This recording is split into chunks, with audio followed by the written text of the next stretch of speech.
ഇവിടെ അടൂർ പ്രകാശ് ആറ്റിങ്ങലിൽ ജയിച്ചത് എത്ര വോട്ടിന്റെ ഭൂരിപക്ഷത്തിലാണ്? വെറും 684 വോട്ടിന്റെ ഭൂരിപക്ഷത്തിൽ. അവിടെ നോട്ട വന്നത് എത്രയാണെന്നറിയോ? നോട്ട 9791 വോട്ടുകൾ നോട്ട വന്നു. ഒരു നിയമമുണ്ട്, ഒരു റൂളുണ്ട്. ഒരു മണ്ഡലത്തിൽ ഭൂരിപക്ഷം എത്രയാണോ ഭൂരിപക്ഷം കിട്ടിയത്, ആ ഭൂരിപക്ഷത്തെക്കാൾ കൂടുതൽ വോട്ടുകൾ നോട്ട വന്നു കഴിഞ്ഞാൽ റീപോളിംഗ് വെക്കണമെന്നാണ്. അതായത് 684 വോട്ടിന് 683 വോട്ടാണ് നോട്ട എന്നുണ്ടെങ്കിലും തെരഞ്ഞെടുപ്പ് ആവശ്യപ്പെടാൻ പറ്റൂല. 685 വോട്ട് വന്നു കഴിഞ്ഞാലും തെരഞ്ഞെടുപ്പ് ആവശ്യപ്പെടാൻ പറ്റും.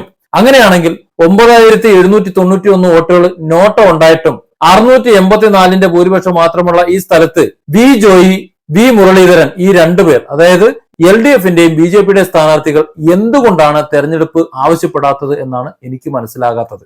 അതോ ഇനി പുതിയ നിയമങ്ങളും മറ്റും വല്ലതും വന്നോ?